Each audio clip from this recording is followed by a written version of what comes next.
So you've been wondering how to save your second marriage before it even starts? I know some principles that could really help you with that. Listen in.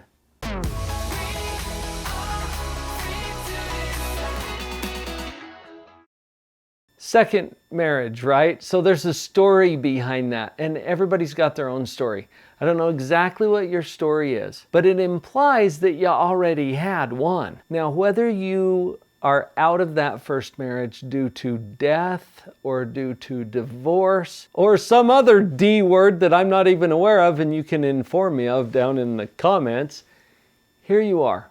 And this is usually not where you thought you would be. It's not what you planned on, but as you anticipate, okay, how can I have a healthy second marriage? Let's use the first one as a learning experience, shall we?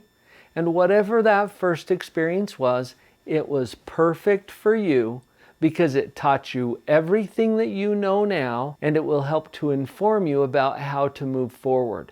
Here's one of the catches. We don't often even notice or fully appreciate the impact that we personally had on that first marriage. It's really easy, for example, to think about what impact your spouse had on that first marriage. In fact, sometimes people get into a little trap where they're blaming the other person for whatever happened in the relationship. Let's be careful of that. Let's be aware of it. And take a look at your own impact on that first relationship. I had a client who, in her mid-30s, was on marriage number 8. Okay, just try to wrap your head around that for a minute. This was not marriage number 2, this was marriage number 8. And I had a little conversation with her about, okay, so what are you seeing that's consistent in all of these relationships? What is the same? What is the common factor? Now, you know what I was looking for there.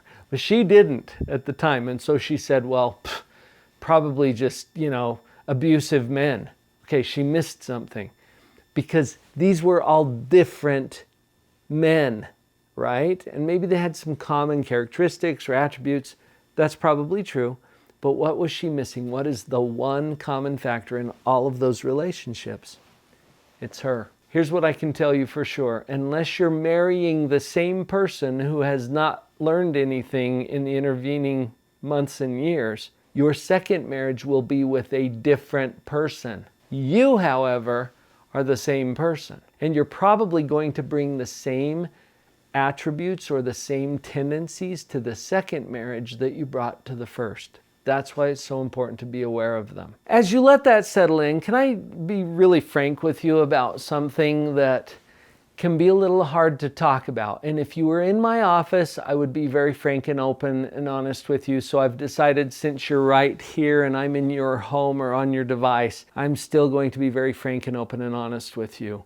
This is something that is missed sometimes. Let me put it in the context of a couple that I was working with. He and she got to know each other while they were both married to someone else. This is something that happens sometimes, and there's all kinds of opinions that people have about whether that should happen or not. But the fact of the matter is, it does happen. And that's how they got to know each other. They were both married to someone else, and they got to know each other, I think in a work setting. As their relationship developed, the previous marriage ended for both of them. And one of the reasons for that was that they were getting together. So you've got the context now. When they came to see me, they had already been married.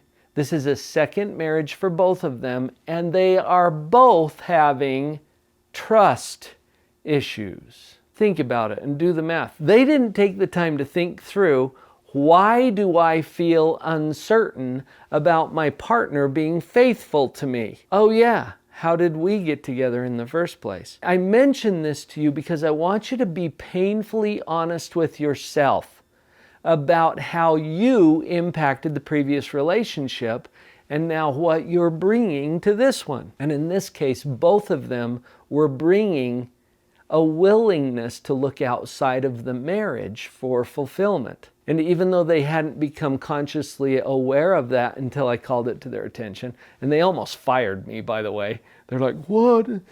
Yeah, just be real about it, okay? Be honest with yourself about what you're bringing and what that impact is. I just wanted to share that with you as a little example of how this dynamic can play out. Now, it doesn't mean that they can't have a loving, trusting relationship now together. It does mean that they get to deal with the fact that they have both demonstrated a violation of trust in the very foundation of their relationship. It's not insurmountable, but it will probably disrupt the relationship if they're not at least aware of and willing to acknowledge it. Remember, as you come into this second marriage, that your second spouse is not the same person as your first spouse. You, however, kind of are the same person. So be aware of all of those dynamics and just be open to learning some things, even if it's painful, because here's the strategy. We're going to do more of what works and less of what doesn't. Your impact on the previous relationship was multifaceted. You contributed to both the successes and the failures of that previous relationship. That means you have some skills and attributes and abilities that are going to contribute to the successes and the failures of the new relationship. Let's do more of what works and less of what doesn't. And let's be wise enough to look at our experience and be able to discern which is which. In a previous video that I did with my sweetheart, Vicky, we talked about how to save a marriage from divorce. You can link to that video right up here, and we'll get into some detail about some principles that I want to share with you right now in summary form, because this is what works.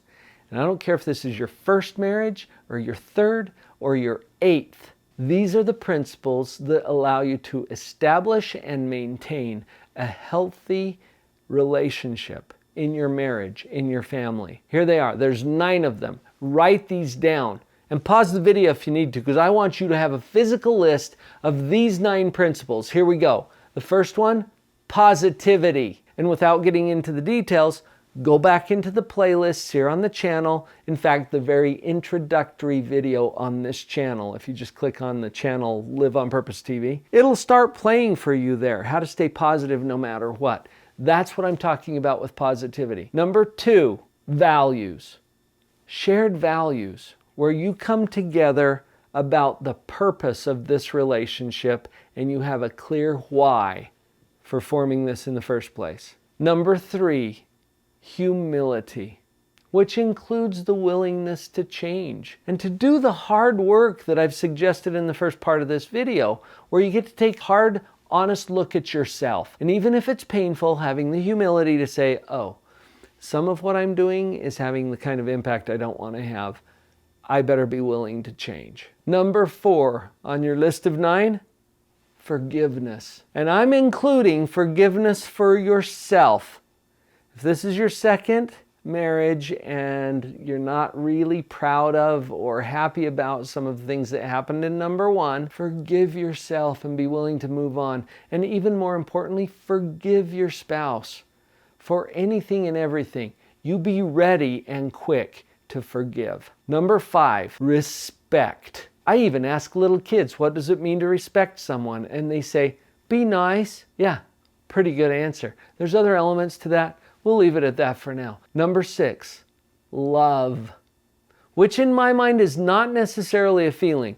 I think that feelings are associated with it. My sweet wife pointed out to me, she says, you know, Paul, love is also a declaration and a commitment. When you say, I love you, it doesn't necessarily mean anything about your feelings. Think about your kids. You could be just wildly angry with them and say, I love you, which is your commitment to do your number 1 job, to love them no matter what and even if. Love is a choice. Let's treat it that way. Number 7, compassion. Compassion has to do with kindness. It probably combines respect and love in some interesting ways, but the roots of that word, passion, also have to do with the willingness to suffer for something or someone. Compassion. Number 8, Work. It's going to be some work, folks. Everything that is worthwhile requires some effort to build and maintain.